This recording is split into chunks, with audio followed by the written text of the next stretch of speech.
Oke, kita lanjut ke poin yang ke-6 tentang doa di dalam demonstration yang keempat, ya, karya Afrahat. Nah, kamu lihat di sini apa yang didoakan oleh Yakub, ya, dia melihat gerbang surgawi terbuka, ya, dan kita tahu Afrahat itu adalah simbol dari Mesias atau Kristus. Oke. Tangga itu juga menjadi simbol dari salib tadi, ya. Lalu dia mengurapi batu-batu yang menjadi bait atau betel itu, ini menjadi simbol dari umat Allah dari berbagai bangsa, ya. Tapi dia juga memberikan persepuluhan kepada Lewi, ya. Lalu dia menerima buah-buah yang pertama. Kalau kita baca dalam Kejadian 28 ayat 22, coba baca. Dan batu yang kudirikan sebagai tubuh ini akan menjadi rumah Allah, dan segala sesuatu yang engkau berikan kepadaku akan selalu persembahkan sepuluh kepadamu. Oke, jadi first fruit-nya, persembahan 1/10 ini, ya. Kemudian dalam Ibrani 7 ayat 9 sampai 10. Maka dapatlah dikatakan bahwa dengan perantaraan agama itu juga persembahkan dari sebab dia masih berada dalam tubuh Bapa dan dunia. Iya. Nah, bandingkan dengan Kejadian 49 ayat 9. Yehuda adalah bagian semua karena itu satu yang tinggi dan yang menyadari budaya Oke, kamu lihat dua suku ini, ada Yehuda dan Lewi. Apa maksudnya di sini? In his loins is Judah, the lion's whelp, in whom is hidden the King Messiah. Jadi kamu lihat suku Yehuda ini tersimpan nanti satu keturunan dari Mesias. Ya. Nah, olehnya dia akan pointed to baptismal anointing. Ya, nah dua suku inilah yang akhirnya suku Lewi itu yang menerima persembahan persepuluhan. Nah, ini menjadi gambaran dari umat Allah. Oke. Nah, lalu yang menjadi Mesias itu adalah dari suku Yehuda. Ya. Coba baca Kejadian 32 ayat 10.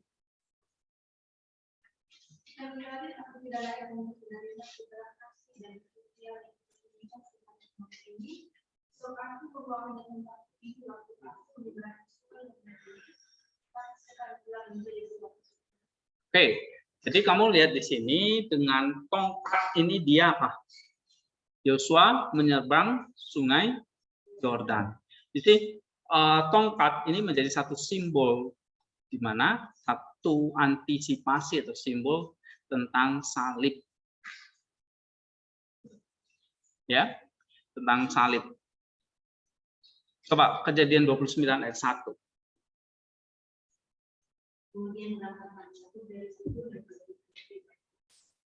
Kemudian berangkatlah negeri timur. Nah, ini satu janji bahwa nanti kita semua akan kembali ke timur. Timur itu maksudnya lambang dari Firdaus atau kerajaan surgawi. Oke. Nah, coba Lukas 2 ayat 32. Yaitu terang yang menjadi kenyataan bagi bangsa-bangsa lain dan menjadi kemuliaan bagi umat manusia. Oke, terang yang terbit atau yang bersinar untuk orang-orang. Nah, kamu lihat ya gambaran-gambaran di dalam kitab suci itu dengan tongkat atau dengan cross menyeberang Sungai Yordan. Ya, artinya ke tanah Kanaan. Lalu Kejadian 29 ayat 1 tadi, ya. Lalu ada terang yang terbit dari timur. Nah, ini sekali lagi menunjukkan bahwa ada cross, ada tongkat, ini yang mengarahkan kita kepada Allah. Ya. Oke. Coba kita baca Kejadian 29 ayat 8 dan 10. Tetapi jawab mereka, kami tidak dapat melakukan itu selama segala kumpulan binatang itu belum berkumpul. Barulah batu itu digulingkan dari mulut sumur dan kami memberi minum kami memakan. Ayat 10. Ketika Yakub melihat Rahel, anak Laban saudara ibunya, serta kami domba Laban, ia datang mendekat, lalu menggulingkan batu itu dari mulut sumur dan memberi minum kami memakan. Oke, jadi ini satu simbol gambaran apa? Kambing-kambing itu, domba-domba itu belum berkumpul sampai apa? Yakub itu datang. Nah, artinya apa? Sampai Kristus itu datang, maka bangsa-bangsa itu belum berkumpul dalam satu yang namanya umat Allah itu. Ya. Lalu dia datang dan dia memberi minum domba-dombanya. Nah, itu satu gambaran Kristus memberi minum segala bangsa. Oke, kalau kita baca dalam Yohanes 7 ayat 37.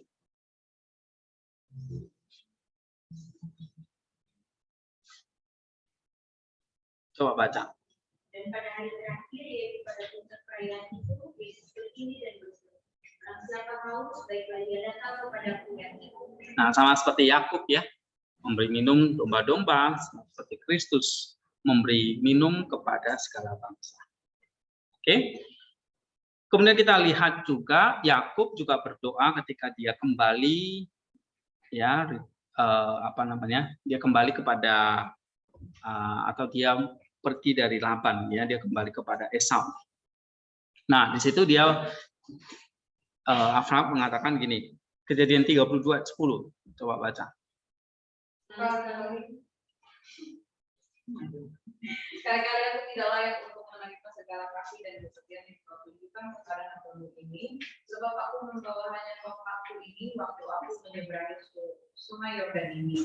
Tetapi sekarang telah menjadi 2 pasukan. Okay, so with my staff have I crossed this river Jordan, and now I have become 2 camps, 2 pasukan. Nah, ini satu. Kamu lihat di sini bagaimana menyeberang hanya 1 tongkat, 1 dia.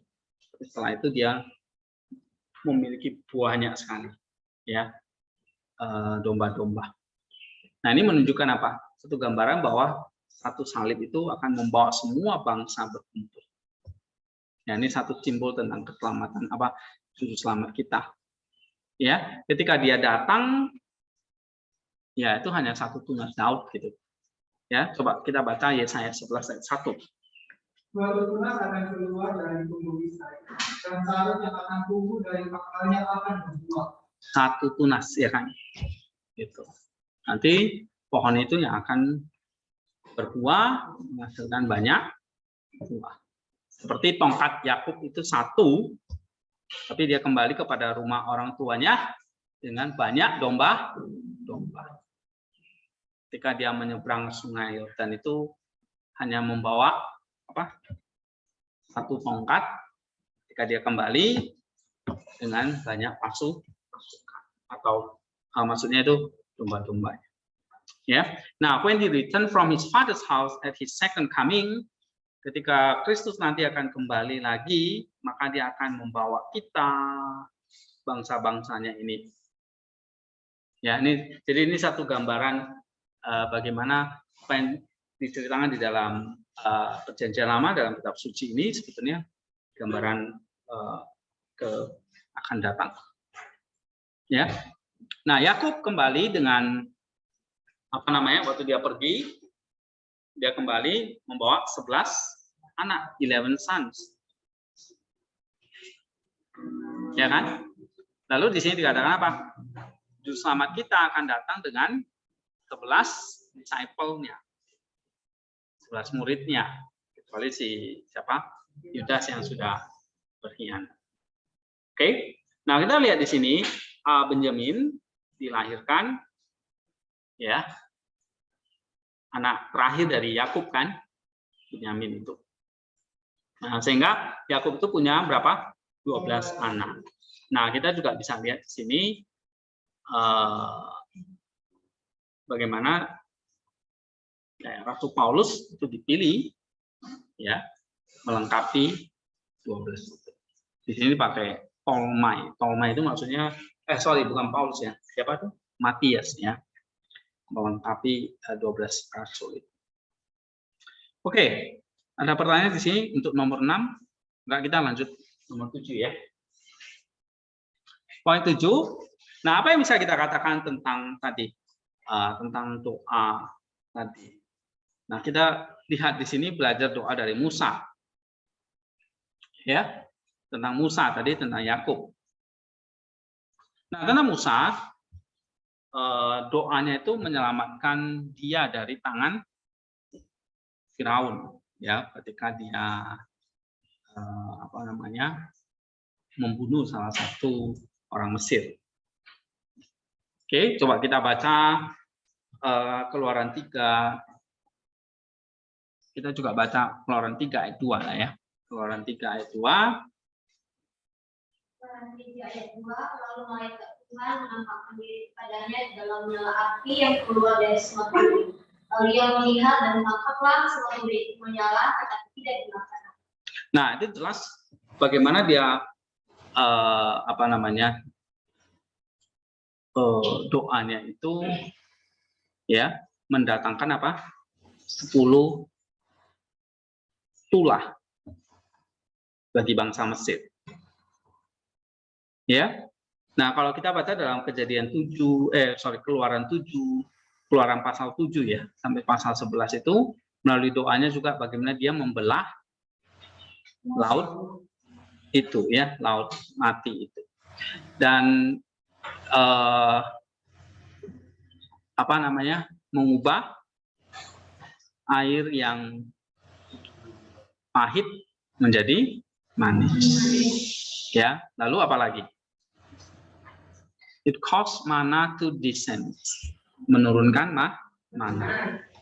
Ya. Nah, kita baca coba Keluaran 14 ayat 21. Lalu Musa mengulurkan tangannya ke atas laut, dan semalam-malaman itu Tuhan menguapkan air laut dengan perantaraan angin timur yang keras, membuat laut itu menjadi tanah kering, maka terbelahlah air. Oke, jadi lewat doanya ya. Kemudian pasal 15, 23 sampai 25.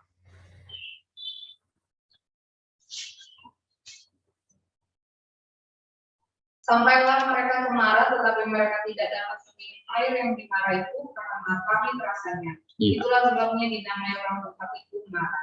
Lalu bersungut-sungutlah bangsa itu kepada Musa, kata mereka, apakah yang akan kami minum? Musa berseru-seru kepada Tuhan, dan Tuhan menunjukkan kepadanya sepotong kayu. Musa melemparkan kayu itu ke dalam air, lalu air itu menjadi manis. Di sana diberikan Tuhan ketetapan dan peraturan-peraturan kepada mereka, dan di sana Tuhan mencoba mereka. Oke. Lalu pasal 17 ayat 6. Jadi ada kata berseru-seru, itu maksudnya doanya ya. Maka aku akan berdiri di sana di depanmu di atas gunung batu di Kores. Haruslah kau pukul gunung batu itu, dan dari dalamnya akan keluar air sehingga bangsa itu dapat minum. Demikianlah diperbuat Musa di depan maka keluarlah Israel. Oke. Jadi bagaimana dia memecahkan batu itu dan mengeluarkan batu itu akhirnya mengeluarkan air. Nah, ada banyak hal yang menarik ya dari kehidupan Musa berkaitan dengan doa, dan kita lihat di sini semua related dengan bagaimana keselamatan di dalam Kristus itu lewat doa. Ya. Nah, kita juga lihat ya ini bilangan 21, bilangan 16 nanti ini ya. Nah, yang penting di sini kita belajar bahwa melalui doa ini ya dia misalnya kita lihat di dalam penerus dari Musa yaitu Yosua ya, kita baca di dalam Yosua 3, 13 sampai 17.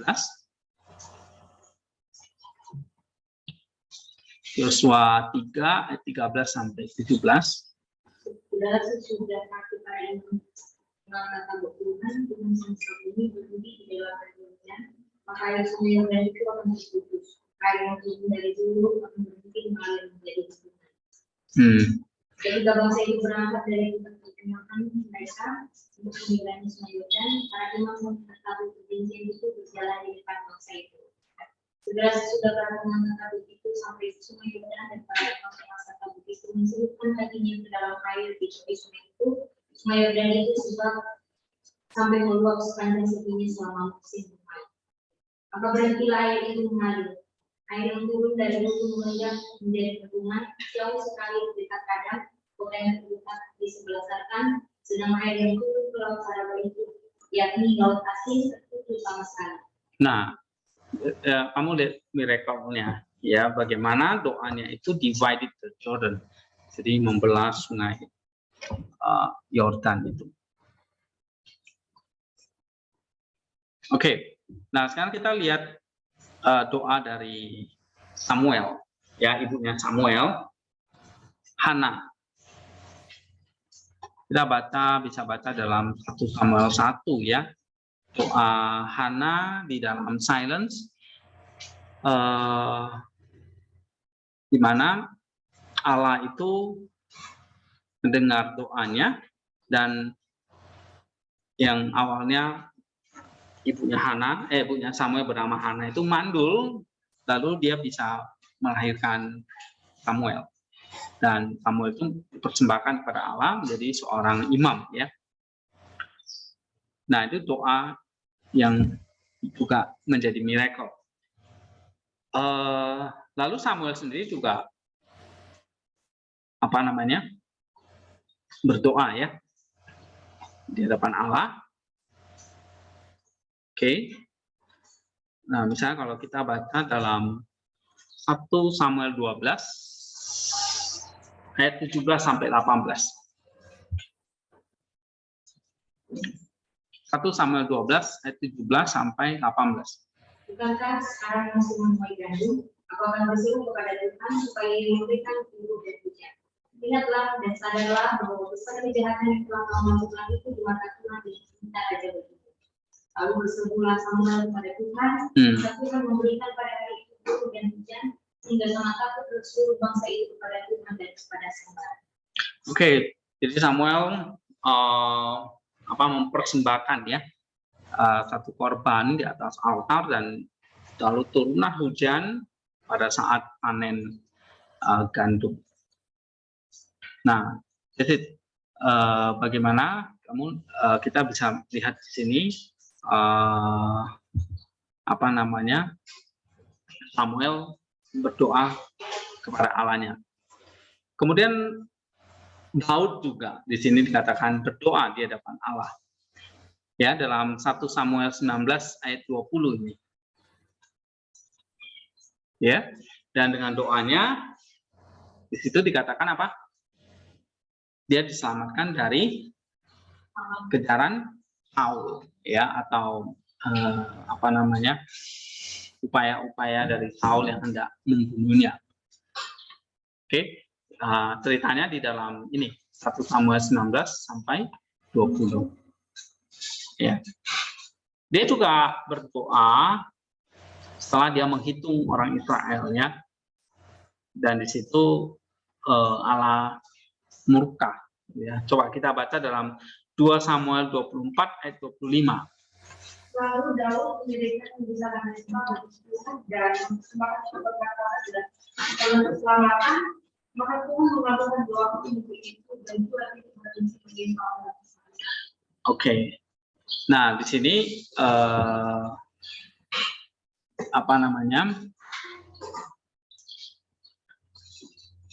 doa dari Daud itu menghentikan kemarahan Tuhan.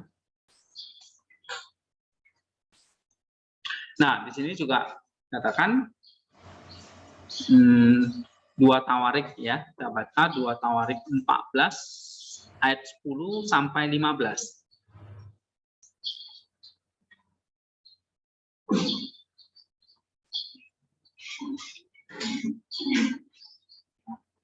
2 Tawarik 14 ayat 10 sampai 15.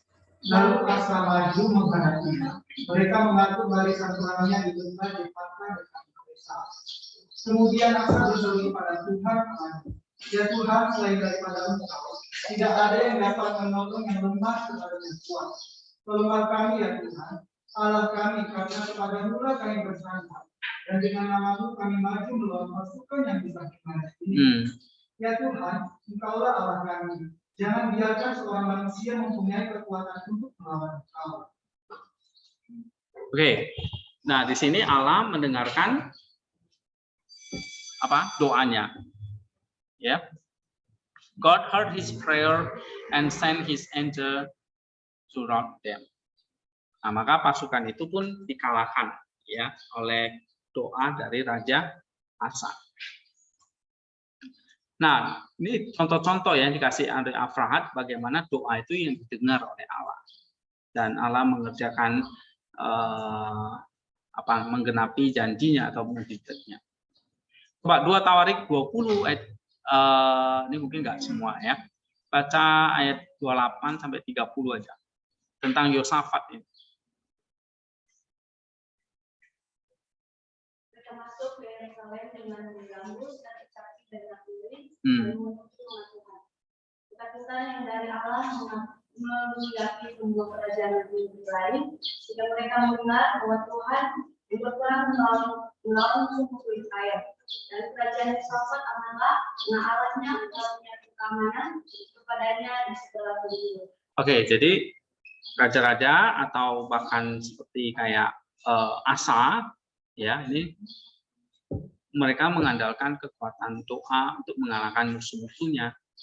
Misalnya juga seperti Raja Hizkia ini, ya kita bisa baca di dalam 1 Raja-Raja 19 ya, ayat 15.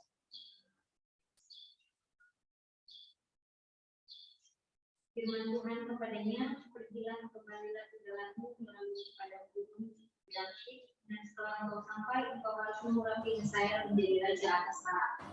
Oke, ayat 35. Seorang dari rombongan Nabi berkata kepada temannya atas perintah Tuhan, pukullah aku, tetapi orang itu menolak memukul. Ini gambaran dari ini ya. Ini soalnya versi Septuaginta itu berarti di 1 Samuel ini ya. Oke, kita lihat aja di sini. Yunus. Yunus juga berdoa ya di hadapan Allah dari kedalaman laut ketika dia sudah ditelan oleh ikan. Ya. Dan bagaimana Tuhan melepaskan dia. Ya kan? Nah, ini masih banyak contoh. Misalnya dari Asaria, Misael, ya. Nah, kemudian kita masuk ke poin yang ke-9, Daniel. Daniel juga berdoa, katakan. Dan doanya itu apa? Menutup mulut singa. Ya. Nah, kita bisa baca di Daniel pasal 3 dan pasal 6. Oke. And then coba kita baca Daniel 6 ayat 22. Lalu kata Daniel kepada raja, ya raja, engkau Daniel 6 ayat 22. Yang ini. My God sent his angel ya. Ini ada versi soalnya. Daniel 6 22 ya. Apa coba? Lalu kata Daniel kepada raja, ya raja,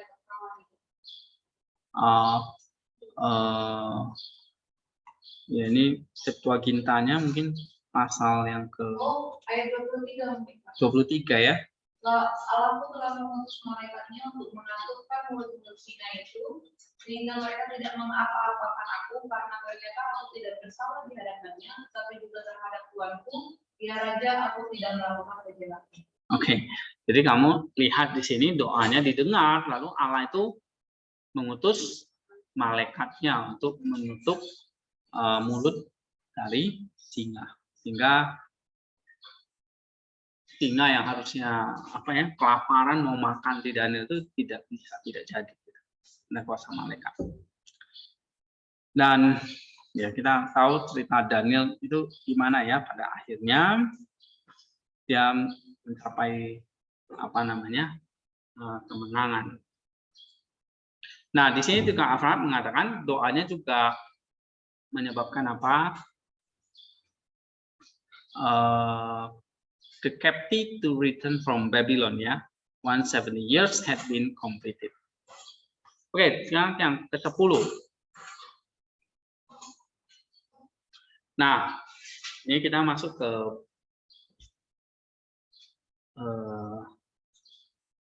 ini ya, Matius pasal yang ke-6. Coba baca ayat yang ke-6. Tapi jika engkau berdoa, masuklah ke dalam kamarmu, tutuplah pintu dan berdoalah kepada Bapamu yang ada di tempat tersembunyi. Maka Bapamu yang melihat yang tersembunyi akan membalasnya kepadamu. Oke, jadi kamu lihat dalam Perjanjian Lama banyak tuh ya pahlawan-pahlawan iman, seperti tadi kita belajar Musa, Abraham, lalu siapa lagi? Daud, ya, Yosua, Daniel, raja-raja seperti Hizkia, Asa, ya. Nah, itu memakai the armor of prayer, katakan, senjata doa. Ya, dan akhirnya Tuhan mendengar doa mereka dan menyelamatkan mereka dari bahaya, gitu. Ya, nah ini contoh-contoh tadi di dalam Perjanjian Lama. Nah, bagaimana dengan yang ini? Juru selamat sendiri atau Tuhan sendiri mengajarkan tentang doa ini, yaitu doa in secret, doa secara tersembunyi.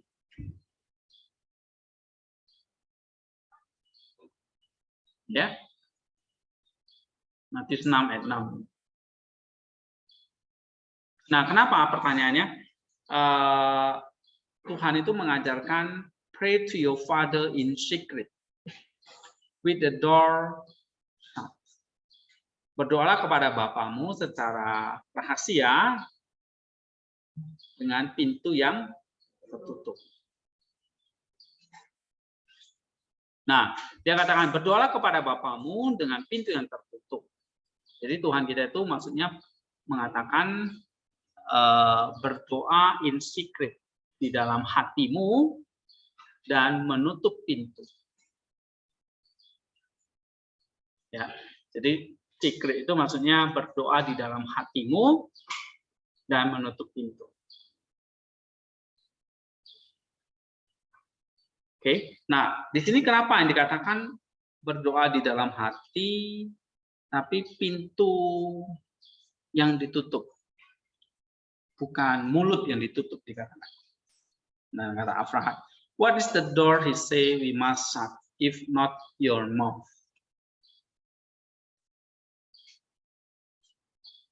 Oke, nah dia jawab, di sini kita adalah temple, ya. Tadi battle, atau kita adalah bait di mana Kristus tinggal, ya, dalam 1 Korintus 3:16, coba baca. Tahukah kamu bahwa kamu adalah bait Allah dan Allah diam di dalam kamu? Oke, you are the temple of the Lord, kita adalah bait Allah dan Allah itu diam di dalam kamu, ya, sehingga dikatakan kalau diam di dalam kamu itu artinya dia masuk ke dalam inner person. Nah, inner person tadi kalau manusia itu bukan Allah diam di dalam kamu kayak kesurupan gitu ya. Tapi Allah itu diam di dalam innermu, berarti di dalam batinmu, di dalam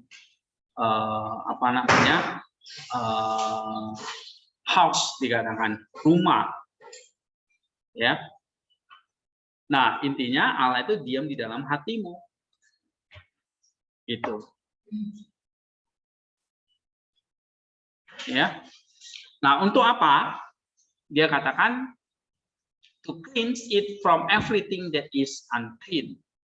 Yaitu untuk membersihkan segala sesuatu yang kotor. Ya. Nah, tetapi dikatakan di sini pintu. Nah, kata Afrahat, pintu di sini adalah mulutmu ditutup. That is to say, your mouth is closed. Ya. Nah, berarti kalau kita berdoa di dalam hati itu artinya kita membiarkan Allah masuk bekerja di dalam hati, membersihkan kita. Ya. Lalu dikatakan di sini, suppose you happen to be in the desert where there is no house, no door, would you be unable to pray in secret? Kalau kita berdoa di tengah lapangan gitu ya, karena di padang gurun itu kan nggak perlu ada tutup pintu kan, memang nggak ada pintu di situ. Apa? Kecuali kayak di ruangan ini ada pintu ya kan, nggak tutup.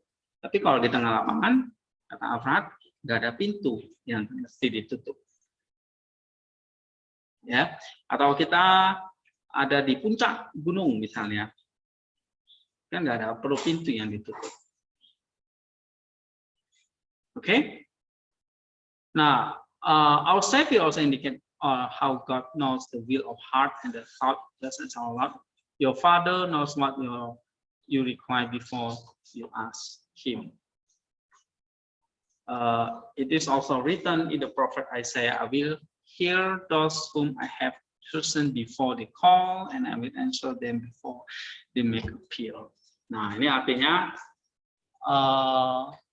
kenapa mulut kita itu diperintahkan ditutup? Itu artinya Allah itu sebetulnya tahu, kita nggak perlu ngomong, Allah itu tahu apa yang menjadi, apa yang ingin kita ngomongkan, ingin kita bicarakan. Tapi Tuhan memerintahkan kita tutup pintunya, artinya tutup mulutnya. Nah, karena Efrat, Allah tahu apa yang sebetulnya ingin kita katakan, gitu. Ya, dalam Matius 6 ayat 8 coba baca. Jadi janganlah kamu seperti mereka, karena Bapamu mengetahui apa yang kamu perlukan sebelum kamu minta kepada Dia. Iya, jadi sebelum kita ngomong nih, apa kita minta atau kita mohonkan, Allah tahu. Maka close the door, tutup pintu. Artinya ini adalah satu doa batin di mana tadi singleness of heart lagi, hanya hatimu dan Allah saja. Ya, jadi doa itu bukan lagi berfokus kepada apa yang ingin kita minta, yang kita inginkan dari Allah, tetapi hanya hatimu, karena dia tadi dikatakan ya, dia masuk ke dalam hatimu, tinggal di dalam hati kita. Berarti hanya ada hati kita dan Allah saja. Oke, jadi di sini doa bukan sekedar, bukan meminta. Coba kita bandingkan dalam Yesaya 65 ayat 24. Maka sebelum mereka memanggil, aku sudah menjawabnya. Ketika mereka sedang berbicara, aku sudah mendengarkan. Nah, itu juga ya. Yesaya 1 ayat 15.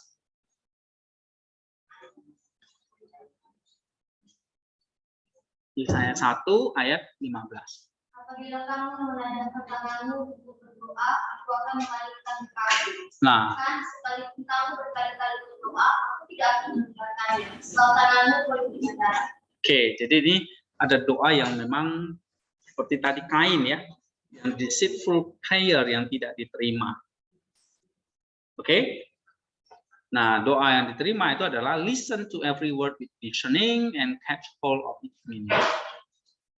Oke, jadi kita diajarin di sini doa dalam Matius 6 ayat 6 itu adalah enter the chamber. Chamber itu berarti hati, ya, segala doa kita disitulah di hati itulah bertemu dengan Allah in secret, dan di situ kita berdoa.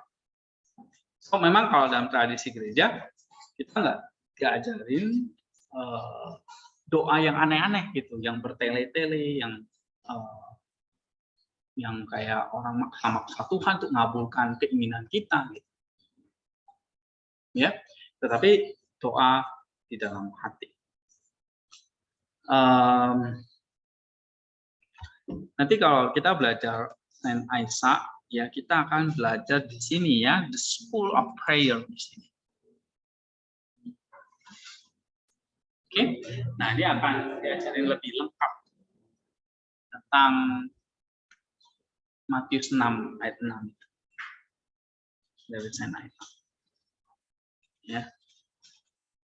Tapi ada yang bertanya, misalnya, Pak, jadi kalau dalam doa, apa kita nggak boleh ada permohonan, misalnya gitu, atau kita boleh berkeluh kesah kepada Tuhan, meminta sesuatu yang tentu baik di hadapan Dia. Gimana dengan pertanyaan seperti itu? Hati-hati, kita bisa terjebak dengan doa deceitful prayer. Coba kita baca tadi ya, dalam Yesaya 1 ayat 15. Apabila kamu menadahkan tanganmu untuk berdoa, aku akan memalingkan kamu. Bahkan sekalipun kamu berkali-kali berdoa, aku tidak akan mendengarkannya. Sebab tanganmu penuh darah. Oke, sebab tanganmu penuh doa, terus kita minta apa yang Tuhan kita inginkan dari Tuhan. Jadi bukan apa yang Tuhan inginkan, tapi apa yang kita inginkan. Nah, itu Tuhan bisa memalingkanmu muka. Ya. Gitu. Tapi kalau bisa kita berdoa meminta sesuatu dari Tuhan dengan segala permohonan kita, apakah Tuhan akan mendengar? Tentu. Karena dikatakan kamu nggak perlu ngomong pun Tuhan itu sudah tahu apa yang menjadi keinginan kita. Tapi kalau keinginanmu itu tadi dikatakan Yesaya, tanganmu penuh, nah itu yang Tuhan tidak terima. Ya, jadi bukan nggak boleh kita mau minta sesuatu, tapi Tuhan bilang nggak usah ngomong, aku sudah tahu. Maksudnya ngerti ya? Ya, coba kita baca tadi Matius 6 ayat 8 itu. Coba baca sekalian. Iya, Matius 6 ayat 8. Jadi janganlah kamu seperti mereka, karena Bapamu mengetahui apa yang kamu perlukan. Iya, jadi Bapamu mengetahui apa yang kamu perlukan. Berarti apa? Boleh nggak kita meminta sesuatu kepada Bapak? Boleh, karena Bapak sudah tahu. Cuma jangan seperti, jangan seperti mereka. Ya, nah dalam hal ini ya tadi doa-doa yang salah tadi, doa-doa, contoh jelas doa-doa orang Farisi, ya, yang kemarin kita peringati ya tentang Farisi. Oke, jadi jangan salah paham bahwa Tuhan itu kok kejam banget, kita nggak boleh meminta sesuatu. Bahkan kita belum mintanya Tuhan udah tahu kok gitu. Ya, oke. Nah kemudian memang our purpose itu kan maksudnya tujuan kita berdoa itu adalah kan tadi ya cleansing in the inner ya. Biarkan Tuhan itu bekerja dari dalam, bukan lagi doa yang dipenuhi dengan nafsu untuk segala macam ya. Bukan cleansing jadinya. Nih ya. Ini penting. You are the temple of the Lord, for Him to enter into your inner person, into this house, to cleanse it from everything that is unclean. Itulah gunanya kita tuh berdoa. Jadi kalau memang hatinya itu adalah hati yang untuk Allah, ya biarkan Allah itu yang membersihkan. Oke? Jadi bukan, kita nggak terjebak dengan keinginan-keinginan kita sendiri, tapi memang membersihkan hati kita yang kotor. Itulah sebabnya maka dikatakan di sini apa? Mulutmu harus ditutup. Maksudnya pintu itu ditutup. Nah, Afrad mengatakan apa? Afrad, pintu itu ditutup itu maksudnya gimana? Iya, kita tuh bukan doa itu minta berbagai macam keinginan-keinginan, ya. Tapi fokusnya kepada hati yang dibersihkan. Oke. Ini tentang yang ke-10. Ada pertanyaan nggak?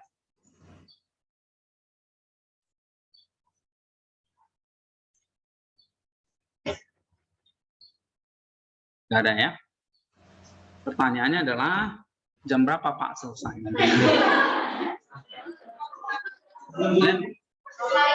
Malu-malu.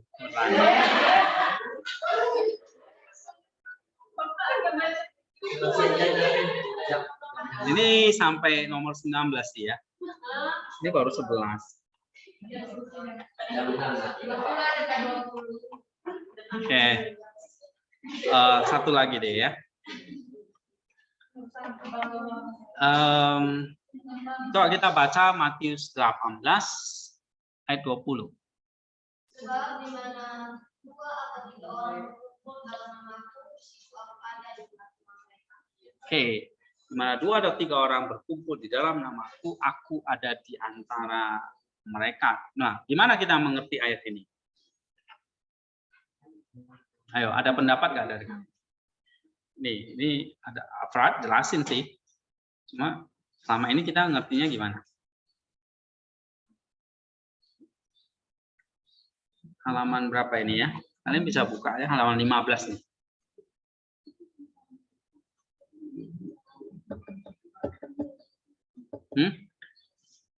Sama ini kita kalau dengar khotbah ayat ini gimana? Hah? Orang yang lagi? Nah, iyalah, ini kan dicatat doa ya kan? Apalagi? Hah? Mengundang.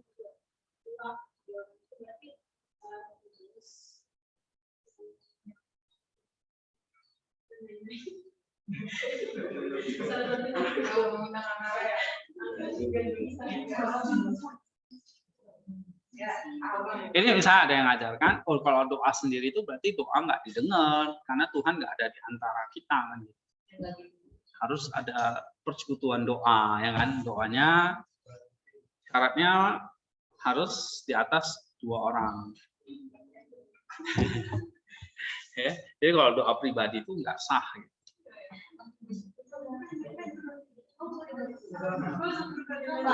Ya, artinya gini, kalau kita sendiri doa sendiri berarti Allah nggak hadir dong, ya kan? Benar nggak? Kan katanya harus 2 atau 3 orang, ya kan? Berkumpul di dalam namaku, baru I am among them, baru aku hadir di antara ya mereka itu. Tapi kalau sendiri gimana? Kan seringkali kita pikir, oh ya doa sendiri nggak bisa nih, harus rame-rame kan gitu. Nah, Afrad juga mempertanyakan gitu sih. If you are alone with Christ, if you are alone, Christ is not with you, apakah Kristus itu nggak bersama dengan kamu? Kalau kamu berdoa sendiri maksudnya. Ya kan? Nah, apa jawabannya? Nah, di sini bahwa mereka yang percaya kepada Kristus, ya Kristus ada atau tinggal di dalam diri mereka.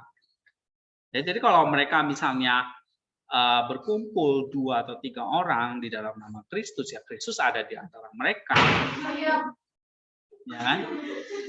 Gitu. Nah, itu suara Roh Kudus. Oke.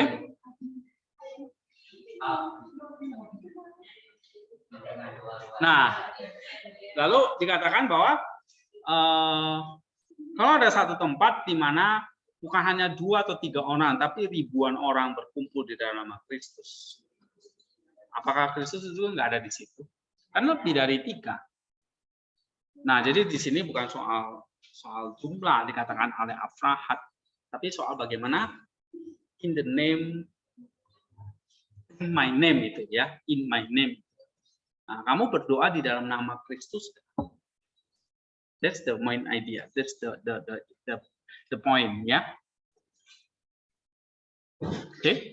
Jadi kalau dikatakan di sini di mana 2 atau 3 orang berkumpul di dalam namaku, aku ada di antara mereka. Ini menunjukkan bahwa Kristus hadir di dalam doa kita bagi kita yang berdoa di dalam nama Dia. Nah, Dia datang ngapain? Dia akan datang membersihkan jiwa kita dari segala kenajisan. Sebab apa? Karena Dia tinggal di dalam kita, Dia akan menyucikannya. Itu. Coba kita baca Yohanes 14 ayat 10 sampai 11.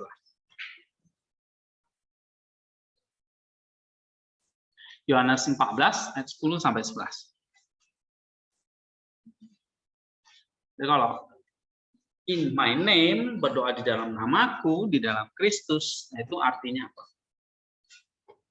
Yohanes 14 10 sampai 11.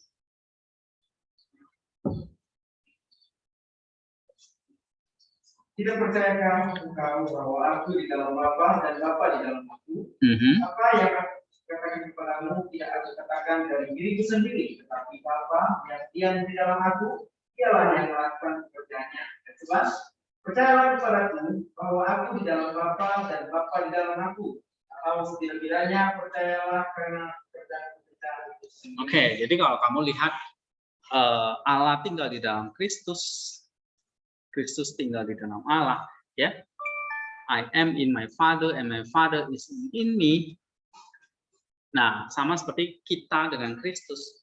Kita tinggal di dalam Kristus, Kristus tinggal di dalam kita. Dan itu terjadi in my name, hanya di dalam doa.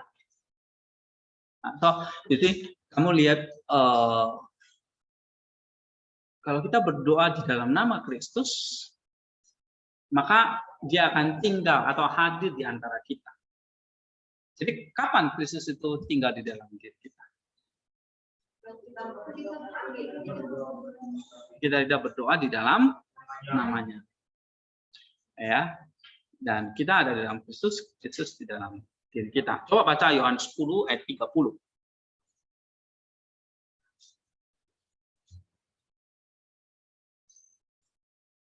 Yohanes 10 ayat 30. Oke, 14 ayat 20.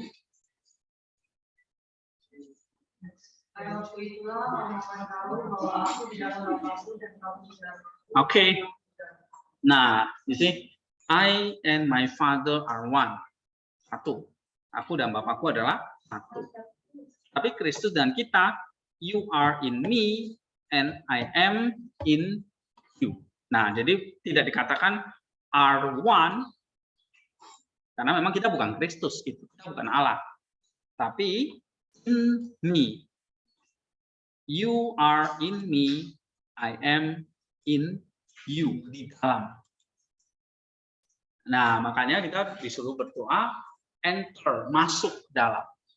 Masuk ke dalam mana? Masuk ke dalam Allah sendiri sebetulnya. Di mana kita bisa menjumpai Allah? In your heart, in the sacred room. Matius 6 tadi, in your heart, in the sacred room. Nah, baru itu namanya rumusnya in me, nggak ada spidol ya. Rumusnya itu in me itu berarti artinya apa? Nah, in prayer, in the secret room, in Christ. So, doa itu sebenarnya it is mystical, kan? Sesuatu yang misteri karena bagaimana kita bisa mengerti kamu ada di dalam aku ada di dalam kamu. How come? Coba Yohanes 14 ayat 20. Ini doa ini. Baca lagi Yohanes 14 ayat 20. Pada waktu itulah kamu akan tahu bahwa aku di dalam Bapakku dan kamu di dalam aku dan aku di dalam Bapa. Nah, apa itu maksudnya? You are in me and I am in you. Aku di dalam Kristus, Kristus di dalam aku. Kristus ada di dalam aku. Lalu aku ada di dalam Kristus. When happen? Kapan itu terjadi? In prayer. Nah, itulah artinya you pray, you ask in me, ya. Kamu berdoa di dalam namaku. Oke, terakhir 2 Korintus 6 ayat 16. Apakah hubungan baik Allah dengan Allah? Karena kita adalah baik dari Allah yang hidup dengan Allah ini.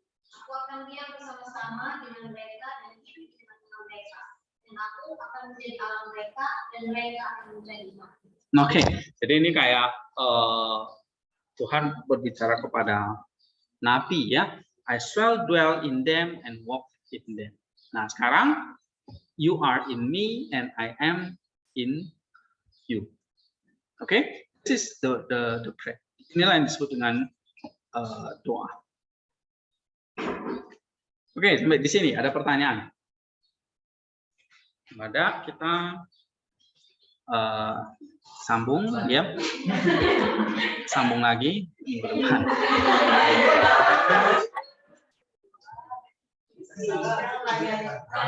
Nah, gimana tentang Afrahat ini? Kan kita baru baca separuh nih ya. Ada feedback apa?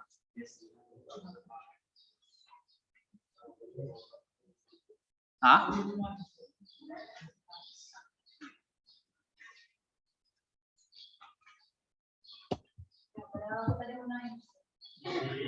Ya, ada feedback apa? Aku menanya kok yang tadi itu kan doa.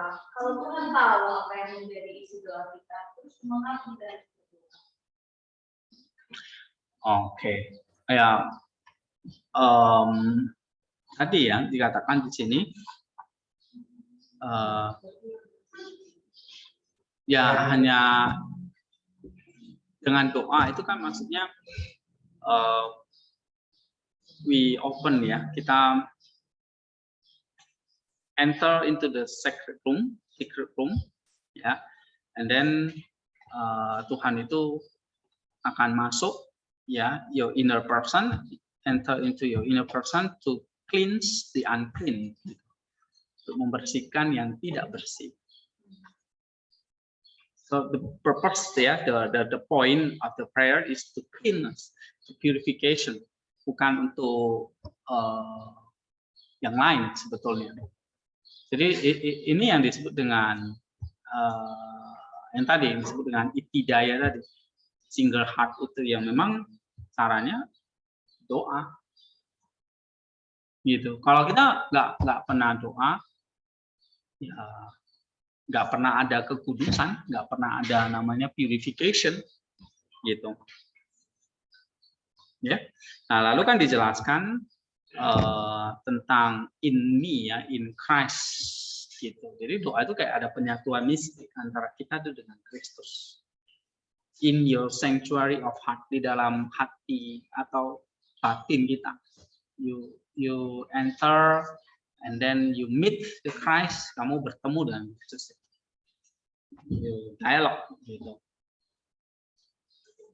Iya, berkomunikasi, berdialog, but silence gitu. Kita nggak bersuara, berangkat tangan begitu, tapi in silence. Tapi yang berbicara itu adalah your inner spirit. Atau kalau Bapak Gereja bilang itu nus kamu yang berbicara. Ya. So, rumusnya adalah in me itu berarti apa? In Christ itu berarti apa? Itu tadi Yohanes 14 tadi. In Christ itu artinya praying ya, doa itu sama dengan apa? Aku di dalam Kristus, Kristus di dalam aku. It's the prayer. Nah, tujuannya apa? Cleansing tadi, purification ya. Nah, ini kata Afrahat tadi ya. Oke.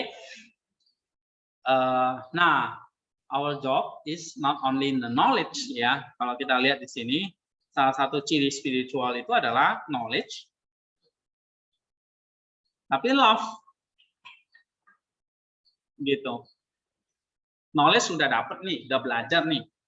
So, mungkin belajar hampir 3 jam. But love-nya apa? Apa itu love? Knowledge itu kan berarti kita jadi orang yang berhikmat, ya kan? Orang yang tahu, namanya orang yang bodoh. Kalau saya sebut kamu bodoh berarti nggak punya knowledge, tapi juga nggak punya love. Ya, Matius 7 itu kan orang yang mendirikan rumahnya di atas batu, di atas pasir, ya kan? Itu orang bodoh dan orang berhikmat. Nah, kesimpulannya orang bodoh itu adalah orang yang mendengar perkataan Yesus tapi tidak melakukan. Sedangkan orang berhikmat mendengar dan melakukan. Nah, knowledge nggak bisa lepas dari love. Artinya apa? Apa yang kita tahu mesti kita praktikkan. Itulah love kita. Maka Yesus bilang, kalau kamu mengasihi aku, kamu akan menuruti perintahku. So, what is our knowledge today? Apa knowledge kita? Praying misalnya, berdoa. And then our love is, jadi kasihmu apa kepada Allah? Ya kamu kerjakan apa yang Tuhan inginkan, ya kan? Apa yang Tuhan inginkan kan kamu dapat nih dalam bentuk knowledge. Inilah misalnya, ini kamu baca ini dapat knowledge. And then knowledge ini buat apa?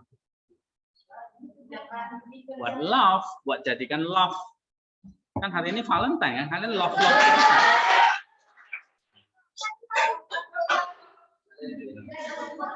Jadi kalau kita nggak Ah?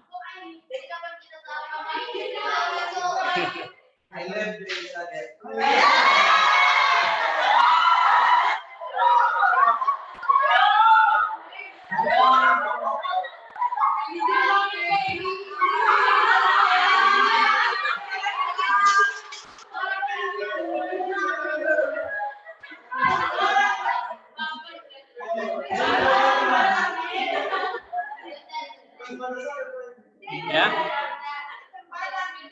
Nah, love-nya itu adalah apa yang kamu tahu, knowledge-nya itu yang kamu kerjakan. Ya kan? Nah, baru kamu bisa bilang sama Tuhan, bahwa ini kayak Tuhan. Oke.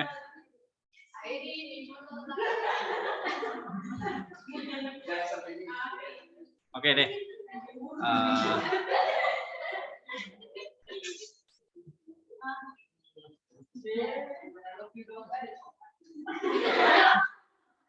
Oke, ini yang online, Cindy, Sabtu, dan Pak Hendarto ya. Ini salam kenal. Cindy juga, dan Jimmy. Ada ditanyakan? Tidak ada, Pak. Enggak ada, Pak. Enggak ada. Ada, berarti antara ngerti dan tidak ini. Atau Sudah jelas pelajaran hari ini, Pak. ya. Kalau sudah kita selesai. Pak Hendarto, salam kenal ya. Ini dia sudah belajar banyak ya dari video-video sebelumnya, Desert Fathers dan sebagainya. Jadi Pak Hendarto ini tertarik dengan bapak-bapak gereja ya, makanya dia ikut kelas ini. Oh ya, jadi bapak ini mungkin sibuk kerja ya, tapi tetap mau belajar. That's very good. Dan ya, minggu depan kita akan bahas lebih lagi. Kalau ada yang belum jelas, nanti kalian sebenarnya boleh chat-chat di Google Classroom ya. Karena Google Classroom menjadikan forum untuk chat sih. Cuma kan kita jarang pakai. Misalnya ada yang kurang jelas, pakai chat itu, Pak. Apa kemarin Bapak bilang gini, saya belum mengerti. Ya, nanti kita bisa chat di situ. Oke.